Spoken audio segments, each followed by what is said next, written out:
रूखापन बहुत ज़्यादा है माइक में। शिव पुराण के माध्यम से निवेदन करना चाहूँ, शिव महापुराण के माध्यम से कहना चाहूँ,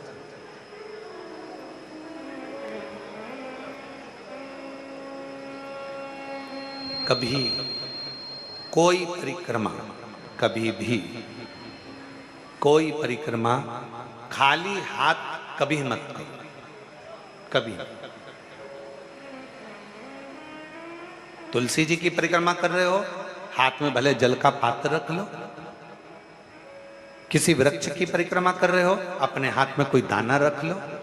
कोई परिक्रमा कर रहे हो, अपने हाथ में कोई अगरबत्ती, कोई धूप बत्ती, कोई मालिका रख लीजिए, कोई दीप रख लीजिए, कोई सामग्री रख लीजिए। कोई परिक्रमा खाली हाथ कभी नहीं करना चाहिए। ये कौन ने सिखाया?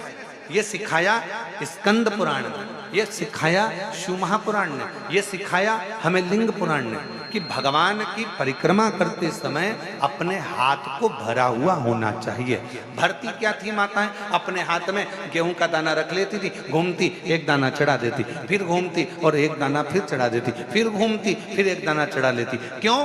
क्योंकि शिव पुराण की कथा कहती है जब जगत की माँ स्वयं अन्नपूर्णा महारानी जब काशी की पंचकोशी परिक्रमा मेरी माँ अन्नपूर्णा करने के लिए जाती थी, अपने हाथ में अन्न का पात्र भर कर लेकर जाती थी और काशी की परिक्रमा करते हुए एक अन्न का भाग जब काशी में छोड़ती थी तो संपूर्ण काशी का और संपूर्ण जगत का भरण पोषण कर दिया।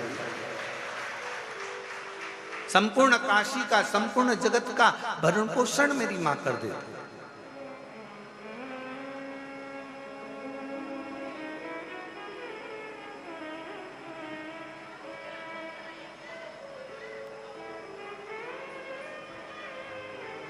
तुलसी की परिक्रमा भी रोज कर रहे हो ना? कई माताएं रोज प्रतिदिन तुलसी की परिक्रमा करती। निवेदन है खाली हाथ में एक चावल का दाना अपने हाथ में रख लो, परिक्रमा कर लो। भले भले एक कण का मात्र एक अन्न का दाना अपने हाथ में रख लो, परिक्रमा करो और छोड़ दो। नहीं है पानी का लोटा हाथ में रखो, परिक्रमा करो, छोड़ दो। तुम्हारे हाथ भरे हुए होना चाहिए। तो जिस देवता की तुम परिक्रमा कर रही हो वो देवता तुम्हारे हाथों को हमेशा भरा हुआ रखता है, तुम्हारे घर को भरा हुआ रखता है। वो परिक्रमा कभी भी खाली हाथ ना करिए।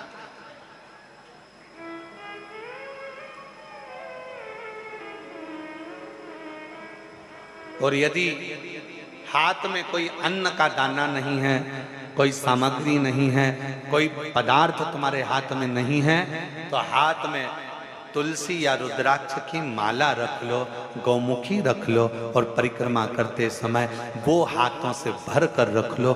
कुछ भी हाथ से भरा होना चाहिए जो परमात्मा की शरणागति का, भगवान की शरणागति का सुख प्रदान करते हैं, जो भगवान की शरणागति का सुख,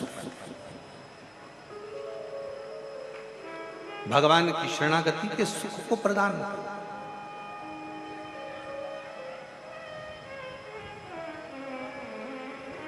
उसका फल मिलता है।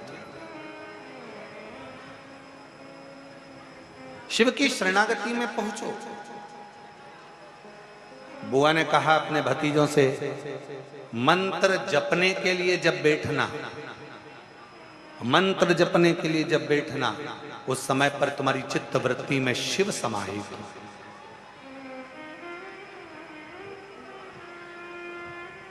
कोई अनुष्ठान कभी भी खाली पात्र के सामने नहीं होता।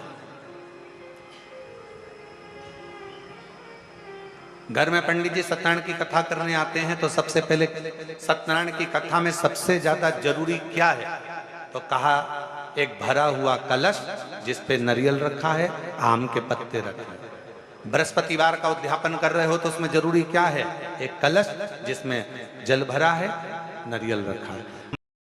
महामृत्युंजय का अनुष्ठान कर रहे हो, क्या चाहिए? सबसे ज्यादा जरूरी है कलश जिसमें जल भरा हो या अन्न भरा हो, कुछ भी। गंगा जली खोल रहे हो, सबसे ज्यादा जरूरी है कलश जिसमें जल भरा हो, जिसमें अन्न भरा हो। अर्थात कभी भी कोई अनुष्ठान खाली पात्र के सामने नहीं होता। अनुष्ठान या अपना संकल्प, अपना व्रत, अपना नियम अगर पूर्ण करना है तो अपने सामने भरा हुआ पात्र होना चाहिए या अपना हाथ भरा हुआ होना चाहिए, तो वो संकल्प, वो नियम पूर्ण होता, पूर्ण होता।